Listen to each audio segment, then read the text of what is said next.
want to share. And that is work hard. Because a strong work ethic will get you a long way. And another tip, be creative. You know, it's not those with bad ideas that bother. It's those with no ideas that I worry about. There's nothing wrong with an idea. And how, whether it is good or whether it is bad, is determined by who you present that idea to. Don't ever be afraid about being creative about ideas. You also need to be flexible. Now, there's nothing wrong with changing your mind either. I mean, after all, changing your mind proves you have one. So there's nothing wrong with changing your mind along the way. And I've changed mine many a times going through life. One of the things I've noticed about college students, and particularly graduates, is this concern, this overwhelming concern about making a wrong decision. Career decision, vocation decision, making that wrong decision. This overwhelming concern, and really sort of manifests itself around graduation. And again, I have a direct response to that. Don't be paralyzed by the fear of failure. Even the best fall down from time to time. Let me tell you a symbolic story, one that I have always thought was very noteworthy. Before he ran for president, Franklin Roosevelt was the governor of New York. And as many of you probably know, Governor Roosevelt was disabled, paralyzed in some parts of his body, often used a wheelchair, though most of the public didn't know it at the time. And he was worried about that. And he goes to his wife, Ellen, and he says, I'm thinking about running for president, but I'm not sure this country will elect a disabled person. And Eleanor looks at him and says, then don't. And Franklin Roosevelt looks at him and says, don't run. And Eleanor Roosevelt says, no, don't lose. When I was growing up in baseball, there was a woman named Jenny McCurry who did various jobs around town to support her family.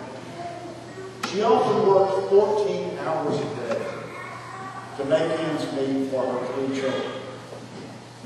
And after many of those days, she would come by our house and she would fill large metal old milk cans. Your generation doesn't remember metal milk cans, but there are people in this room that do. And she would fill those metal milk cans with water. And she would take them home. She lived in a part of town openly called Dry Run, because it had no water and no sewer. And her family used the water that she filled those milk cans for to bathe, to drink, to cook. And they collected rainwater. And that's how they got water. And one day she came by our house and she was filling her milk cans full of water with our hose in our front yard. And I was a little kid, but I helped her load those cans in her beat up old car. And I remember coming in to the house and my dad was there sitting on the couch reading the paper. And I crawled up there beside him and I said, Dad, why do we have water in the Jenny duck? Quickly dropped that paper. And I don't remember all of he said, but I do remember that he told me I should go talk to the maker. I was a little kid. But in a small town like Clarksville, baseball, that was not an impossible task. So I did go talk to the mayor. It was my first venture into the public arena. Jenny died many years ago. but she lived long enough to see water and sewer come to dry run. Now, my talking to the mayor had absolutely nothing to do with it. I think sometimes we got some federal grant that finally got done, but my talking to the mayor had nothing to do with it. But I will tell you this. I have been inspired, motivated, nagged, challenged, and haunted by the question I asked this little boy. Why we had water and why Jimmy didn't. I hope here at Ozarks you have found experiences that inspire, motivate, nag, challenge, and haunt you. That's how graduates like you will help change the world. And these are tough times. The economic challenges you face are unlike any modern generation, with the exception of those who grew up in the Great Depression and the World War II era. I was 11 years old when John F. Kennedy told the country the torch was being passed to a new generation. Today, that torch is yours. And as a generation, you saw terrorists on airplanes with box covers and plastic knives bring our country to its knees. You saw Thailand do a better job with the tsunami than America did with the Katrina.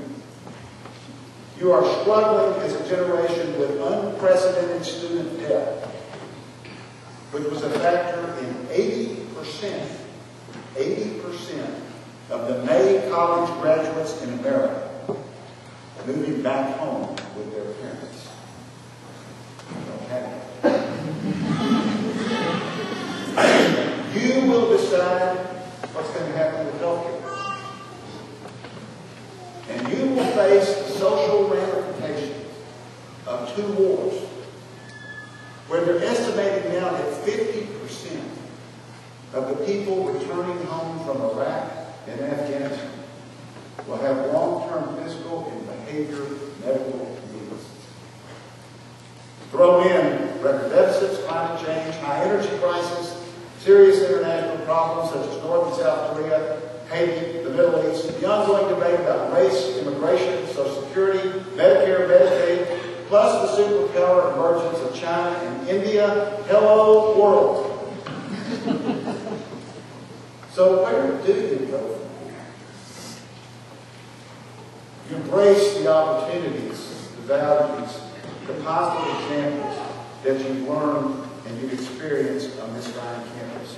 You build on the strong foundation that you've been given in the classroom and through your extracurricular activities. After all, despite all the many hurdles you face, you have a solid base. And you are the most connected of any generation in history. The world is accessible by your cell phones. No doubt you've already received dozens of texts while you've been sitting through this ceremony, which is probably true. Because more than 400 million people are active on Facebook, there are 65 million tweets every day, and every day there are 2 billion YouTube video views. Every day. So turn that connectivity into action. Whether you're looking for a job,